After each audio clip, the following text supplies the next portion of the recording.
Correio Debate de volta. A gente falou com Princesa Isabel, agora a gente vai a Souza, no Alto Sertão da Paraíba. Vamos falar com Jackson Queiroga, trazer as informações de lá. Boa tarde, Jackson. Como é que está a situação do isolamento social aí no Sertão Paraibano, no Alto Sertão, em Souza? Muito boa tarde a você, Hermes de Luna e amigos do Correio Debate da TV Correio. Infelizmente, Hermes, a adesão ao isolamento social ainda não é aquele que esperávamos, né? A população ainda parece que não entendeu a gravidade da situação, pelo menos aqui no município de Souza. Ainda há movimentação pelas ruas da cidade. E ontem, pois não, Hermes?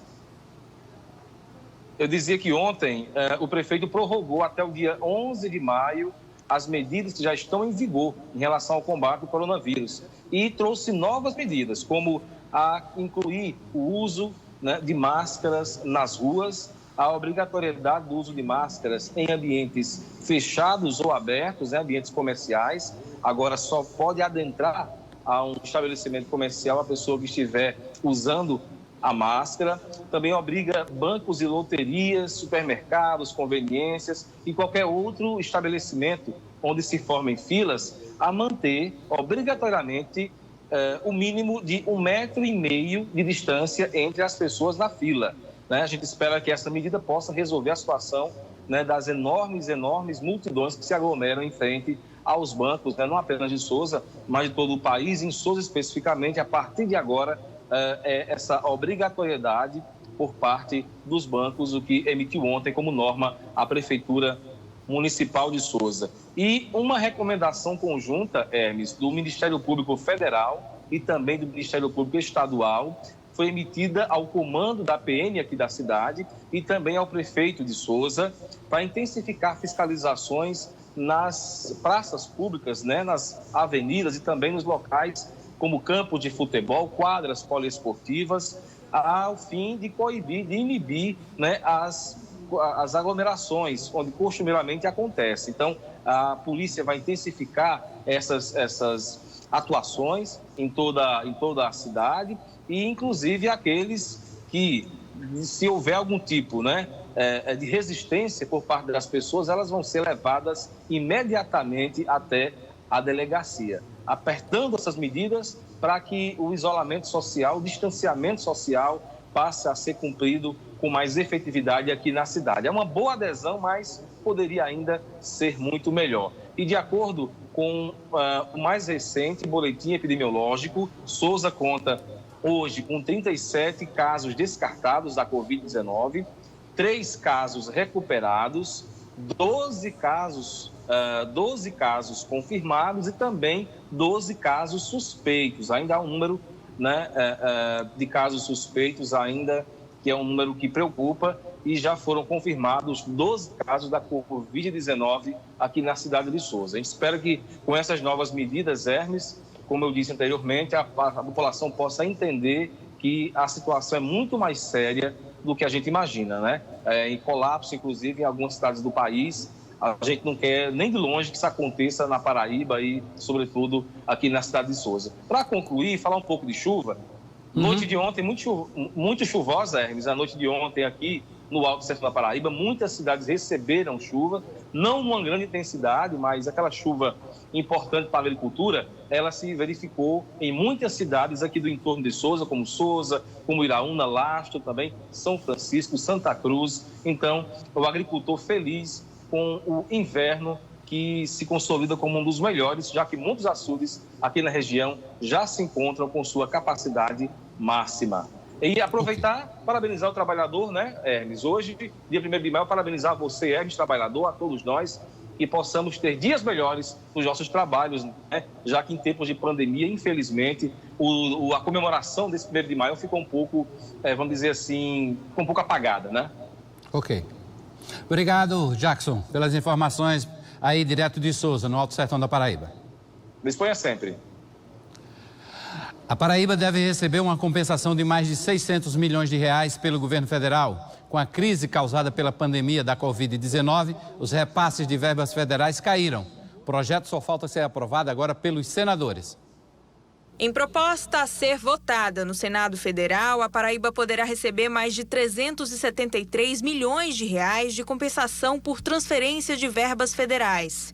Já aprovado pela Câmara Federal, o projeto de lei tem por objetivo amenizar a crise econômica provocada pela perda de arrecadação de impostos em meio à pandemia do coronavírus. Nós estamos diante de uma total imprevisibilidade. Não sabemos o que vai acontecer. O projeto da Câmara, que foi aprovado na Câmara, ele atendia sensivelmente todos os estados. O projeto do Senado, ele reduziu muito com relação ao repasse que haveríamos de ter com a complementação do ICMS. Entretanto, é um bom projeto, não podemos dizer que não é um projeto ruim. A primeira versão do relatório já foi apresentada pelo presidente do Senado, Davi Alcolumbre. Em sessão extraordinária, neste sábado, os senadores podem apresentar emendas à proposta, que deve ser votada ainda durante a tarde. De acordo com dados do Conselho Nacional de Política Fazendária, a arrecadação de ICMS caiu em 30%.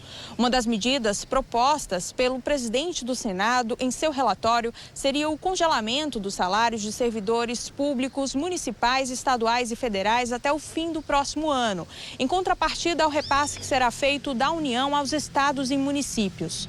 Com o congelamento, a expectativa do governo é uma economia de 130 bilhões de reais. A União deve repassar 60 bilhões a estados, Distrito Federal e municípios, em 4 parcelas iguais durante o exercício de 2020.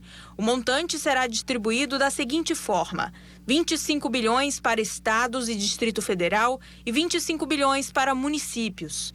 E outros 10 bilhões destinados para saúde e assistência social, sendo destes 7 bilhões partilhados entre estados e Distrito Federal e 3 bilhões aos municípios. Com a fatia monetária de mais de 373 milhões e 420 mil reais, uma economia de aproximadamente 262 milhões por congelamento de dívidas com o governo, a Paraíba deve ter uma economia total de 636 milhões 242 mil e 577 reais com as medidas propostas. A proporção que ele dá, ele leva em consideração o ICMS, a população, a Lei Candir e o FPE. Mais uma vez eu digo que estamos diante de uma imprevisibilidade. Então, serão em 4 parcelas esse projeto e esperamos que amenize, sim, digamos, sensivelmente as perdas. Agora a gente vai a Brasília, ao vivo, conversar com Edil Magalhães. A semana está terminando, mas tem votação, inclusive, na semana que vem, votação importante. E a possibilidade, inclusive, de uma votação amanhã, que a Paraíba espera, que é esse projeto que compensa as perdas dos estados e municípios. Boa tarde, Edil Magalhães. Boa tarde, Hermes. Boa tarde, Paraíba. E esse ineditismo aqui no Brasil, com o Senado da República se reunindo amanhã a partir das 16 horas para o contato com Edil Magalhães? Vamos refazer esse contato com Edil Magalhães. A gente, inclusive, tem mais informações deste projeto que está no Senado, porque tem vários detalhes que estão desse projeto, nessa divisão do bolo para estados e municípios. Vamos acompanhar. O texto cria o Programa Federativo de Enfrentamento ao Coronavírus, com 3 iniciativas principais. A primeira é a suspensão do pagamento de dívidas com a União. Estados e municípios só voltarão a pagar as prestações em janeiro do ano que vem, no mesmo valor. Os valores que deixaram de ser pagos em 2020 serão diluídos nas prestações a partir de janeiro de 2022. A segunda iniciativa é a distribuição de 60 bilhões de reais divididos em 4 parcelas mensais, onde 10 milhões vão diretamente para ações de saúde e assistência social no combate ao coronavírus, com prioridade para pagamento aos profissionais de saúde.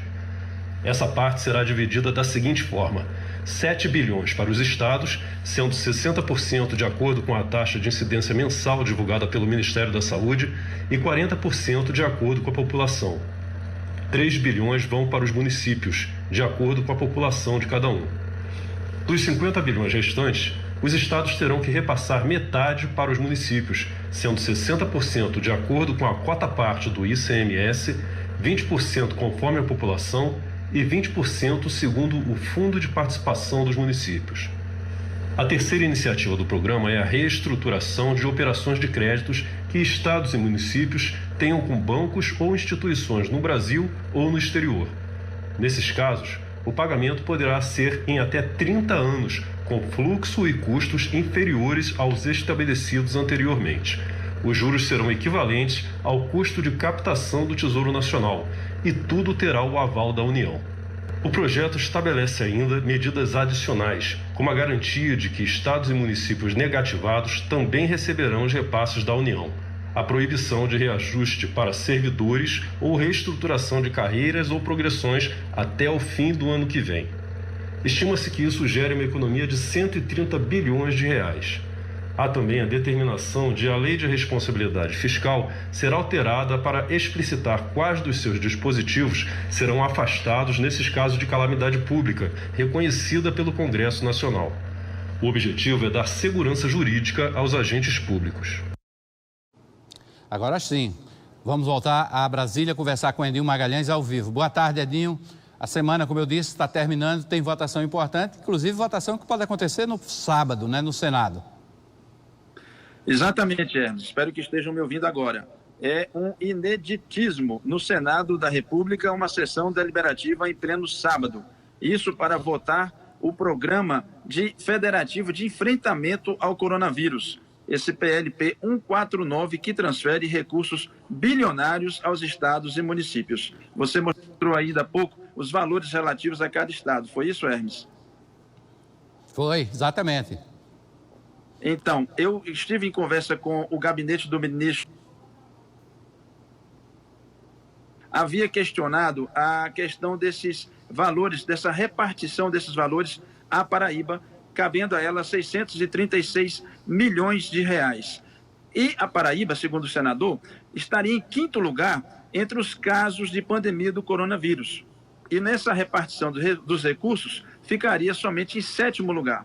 Mas o gabinete do ministro nos informou que há também a suspensão do pagamento da dívida do Estado com a União. E, nesse sentido, a Paraíba estaria economizando cerca de 262 milhões de reais até o final desse projeto, que prevê aí até 4 parcelas iguais nos próximos meses. Então, há essa suspensão do pagamento que levaria a Paraíba de volta ao patamar de quinto lugar entre os estados, entre os 9 estados da região Nordeste, Hermes. Edinho, para a semana que vem, o que é que a gente pode esperar de votação? Você tem uma ideia, a Câmara e Senado devem se concentrar esforços nessas votações de medidas voltadas à pandemia? Com certeza.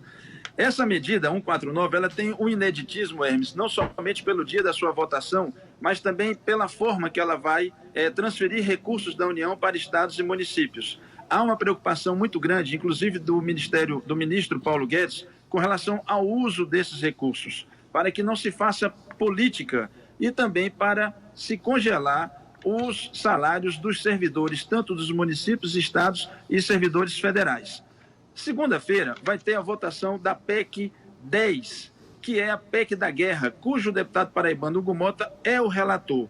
Ela cria, Hermes, um regime extraordinário, fiscal, financeiro e administrativo, para se poder enfrentar o coronavírus. Então, tudo isso que a União vai repassar para os estados e municípios em meio a um decreto de calamidade pública, terá que ser regulamentado, modificado a Constituição, através dessa PEC, para permitir todos esses gastos e autorizar todas essas ações, para que nenhum gestor incometa em improbidade administrativa e amanhã possa ser acusado de algum crime de responsabilidade, Hermes. Então, essa PEC deve ser apreciada pela Câmara dos Deputados já na próxima segunda-feira.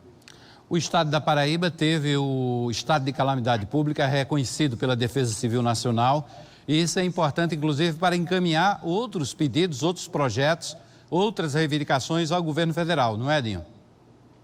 Exatamente.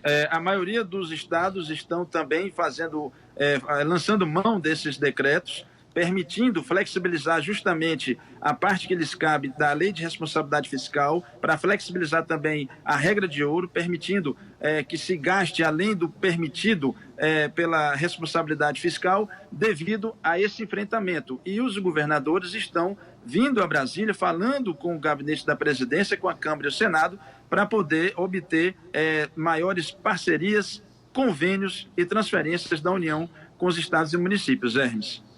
Edinho, só para a gente ter uma ideia, a gente está aqui em João Pessoa, claro, o distanciamento social impede, inclusive, viagens, seja de avião, de ônibus.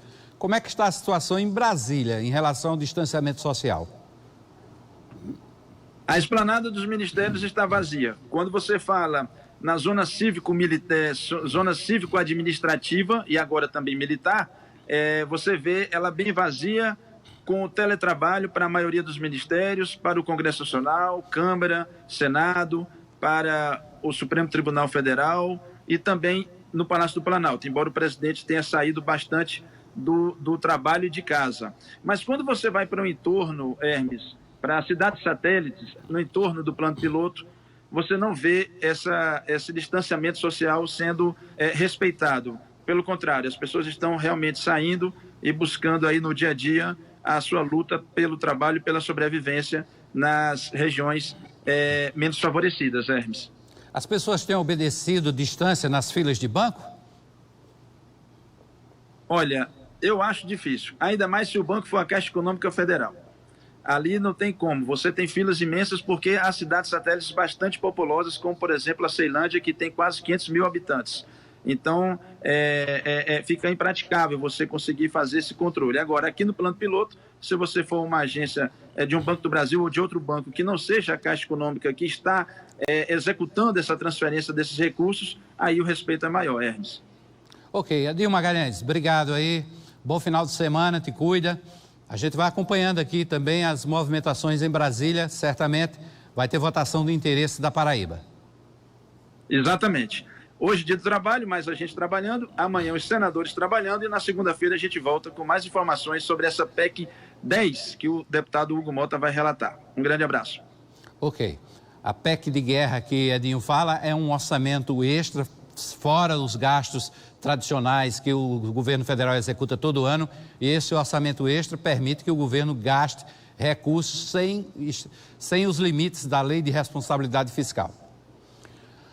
A gente encerra agora o Correio Debate desta sexta-feira, mandando abraços para Evandro Santos, que é telespectador aqui de João Pessoa, do Padre Ibiapina, e também para João Malvino, Luciana Rodrigues, que é lá do Alto Plano, Adalberto Ferrari, lá em Tambauzinho, Macarrão do Vieira Diniz e Luciano, jornalista da cidade de Alagoinha, aqui no Brejo da Paraíba. Final do Correio Debate. Bom final de semana a todos, fiquem em casa, cuidem-se. Segunda-feira a gente está de volta, 10 para as 2 da tarde, ao vivo.